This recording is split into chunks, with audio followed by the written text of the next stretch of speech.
11 straight. And Winman, I know you are all in on the San Antonio Spurs. Yeah, for weeks I was saying, you know what, I don't know if they can win multiple playoff series when nobody on this team has won a playoff series together, a playoff game together. And then, Greeny, I just came to the conclusion, Victor Wembanyama is a generational player. You just don't hedge against generational players. Believe in what this team can do. I still think they probably need some seasoning. I still think Oklahoma City is the favorite to win the West, but I'm taking nothing off the table for the Spurs. Yeah, I heard you say it, and I loved it. And I want to bring Fortenbaugh, our betting expert, in on that, because as we look at San Antonio going down the stretch, what is the best bet surrounding them? Wemby to win the Western Conference Finals MVP is 10-1. Now, the Spurs to win the West is plus 550. $10 bet returns 55 in profit. Wemby, however, to win Western Conference Finals MVP would be a $10 bet to return $100 in profit. So ask yourself this. What are the odds? What's the likelihood that the Spurs win the West and Wemby is not the Western Conference Finals MVP? I'd say highly unlikely. This team's got a serious chance at making a run at it. They're top 4 in both defensive rating and net rating. And when you do the blind resume, they're tied for second most wins in the NBA with Detroit. They continue to answer all the questions. Wendy's right, the playoff experience is the concern, but they've had OKC's number. Wemby to win Western Conference Finals MVP 10-1. I love the way you look at it. I love breaking it down like that, and that's why I always find your perspective on these things so interesting. So, Monica, I want to come to you because we just came off a football season in which I found myself saying almost every week, well, the Patriots, they're so young. They're ahead of schedule. There's no way in the world. And then the next thing I know, I'm living in a world where they're in the Super Bowl. The Spurs feel similar to that to me in that they feel like they're at least 1 year ahead. But Wendy was sort of the first voice I really trust saying, wait a minute, this team could actually make a run all the way to the finals. Monica, are you buying it? Am I buying that they could, Greeny? 100%. Right now, am I still out on the fact that they actually will? Yes. I love your analogy in terms of what the Patriots were able to achieve, but I have real concerns about the nature of a series for this group. I mean, we've seen, listen, the only, we'll put non-regular season around it. Experience that we've seen from the Spurs so far was what happened in Vegas when they lost to the Knicks in the NBA Cup. And I'm not saying that truly indicates big game and postseason, but everybody there, as you listen to those press conferences, acknowledged that that felt different and it was designed to simulate that experience. Now, is that experience enough to propel them through 3 series? I'm just not sold. Okay, I want to go to the next one as we go around the league last night. Kevin Durant, remember him? He scored 40 points last night, surpassing 32,000 for his career. Rockets beat Orlando. With that win, they move past Denver.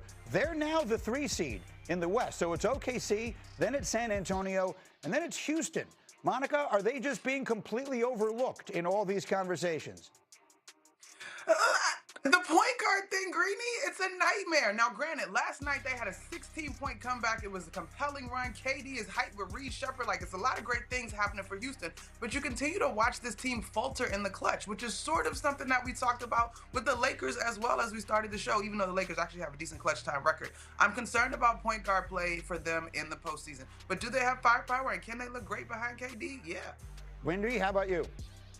Yeah, so Houston's been really struggling recently. This was a great win because Orlando had actually been on fire. They were 6 of their last 8. But I agree with Monica. Like, when you get down to the end of close games, they have repeatedly demonstrated that they're going to struggle. That's pretty much the definition of what happens in the playoffs. They have a defense that can win multiple series. They do not have an offense in the Western Conference that, in my view, is set up for a long run. All right, so they're 3rd in the West. San Antonio, we talked about, they're 2nd in the West. Let's go to OKC because they're at the top. And to me, right this minute, this is the most interesting thing going on in the NBA. Shai Gilgeous-Alexander has been cleared to return from injury tonight. Winman, what does that mean for his chances of winning MVP? He is still my MVP. I think he's had a fabulous season. I think Oklahoma City is a just incredibly formidable opponent. I know they've lost some games recently, but Greeny, I have watched their guys 7, 8, 9, 10 on the roster blossom in this opportunity. I think Oklahoma City is still in great position, and I still have Shai as my number 1 there. Okay, so what you're looking at now are the odds to win NBA MVP. And what I want you to pay attention to is the very top of that. We talked yesterday about how Cade Cunningham was moving rapidly up the list because Nikola Jokic is basically at the threshold. He can only afford to miss one more game in order to play 66 for the season. You see, he's projected to play only 59. He would become eliminated from contention. With the news that SGA is coming back, now he projects to make it above the 65-game threshold. So Joe Fortenbaugh, for smart money, for people who bet on these things, how are they approaching the MVP race when you take into account the 65-game rule? Like this? I hate this rule. I hate this rule for casual bettors, all right? There are professional bettors that'll tell you, hey, this rule's great because it introduces an extra layer of volatility and chaos. And the more volatility and chaos you have in betting, the better it is for those who are trying to get ahead of the sports book. But for casual bettors, this is ruining it. I mean, go through the odds again. Who's going to lay minus 250 on SGA right now when he could potentially miss 7 more games and then be wiped out of the equation? Jokic is having a phenomenal season, but what? He misses 2 or 3 more games, he's out of the equation. Wemby at 25-1 is appealing, but he's 1 or 2 games away from being out of the equation. You talk about Cade Cunningham. Is he coming up because suddenly he's demonstrating more value, or is it because the other guys might not be able to qualify for the award? The intent behind the award was noble. Get guys to play more games. But it's ruining the betting process for this. And I know I'm just one man screaming from a betting perspective, but damn it, Greeny, that's my job, is to represent the casual bettors. Okay, I hear what you're saying. And maybe from a betting perspective, it makes it complicated. And those of us who care greatly about the history of sports, and I've written books about the history of sports and all of that, when you calculate the greatness of a player's career when it's all said and done, you factor in how many times they won MVP. And the idea of that was not, well, how many times did they play 65 games? So I can see a lot of argument against it, yet I was one of many who was applauding Adam Silver when they put the 65-game threshold in, because anything that encourages players to play, I'm all in favor of. So let me hear from my analysts. Brian Windhorst, I will start with you. What are you hearing from people around the league about the 65-game rule now that it appears as though it could very well wind up determining an MVP? I think the league office likes it, and I think they're not going to take it away because I think they do believe it. This is what they're going to redo with the anti-tanking rules. They want to incentivize winning. They want to incentivize playing. Where I think you could potentially see some changes is finding ways to give players credit for like bonus games. Let me give you an example. Right now, Wembanyama gets 3 games because his team made the NBA Cup final. If you make the NBA Cup final, you get an extra game.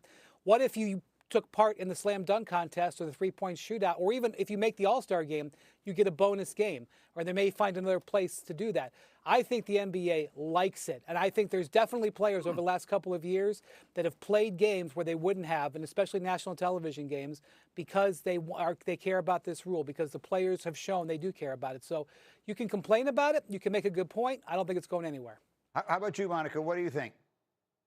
Well, I think, Greeny, when this conversation comes up, we got to go back to the impetus, right? Like, the issue was load management. If we didn't have that problem, which back in the day, you know, when everybody was rough and tumble, the old school NBA, less of an issue. But here we are. And so this was designed to mitigate it. And I think it's totally fine. Now, I will say this to Joe's point. I think it is a combination in terms of Cade Cunningham, both the rule and the guys ahead of him, but also think this young man on his own is having an MVP caliber year. And be it that as it may, Detroit has not been as glamorous in terms of the history of both OKC and Denver being known entities as real contenders. I'm with you. I want to make it clear. None of what I'm saying is meant to diminish Cade Cunningham's candidacy for MVP. If he wins it, he's worthy of winning it. And then, in fact, I kind of hate the idea that some would look at it as he only won it because this guy didn't play enough games. It's a good topic. It's one I want to continue. In the meantime, there's one other thing, Windman. I want to let you have equal time here. So the other night, Windy was on SVP.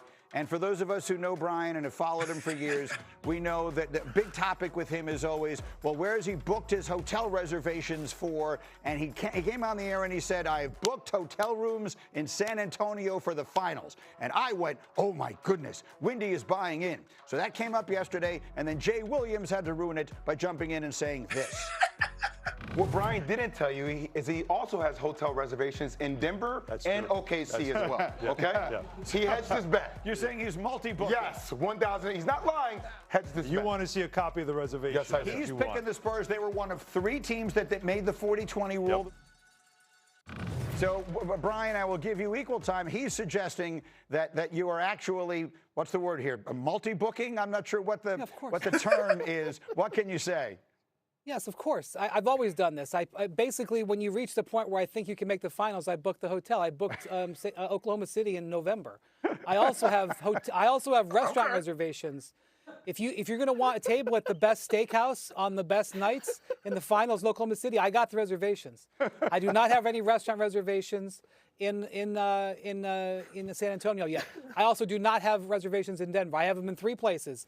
Oklahoma City, which I've had since November. San Antonio, which for the truth, Greeny, I booked it like 2 weeks ago. I just didn't feel like I wanted to say it publicly until on SVP the other night. I've had it for a while.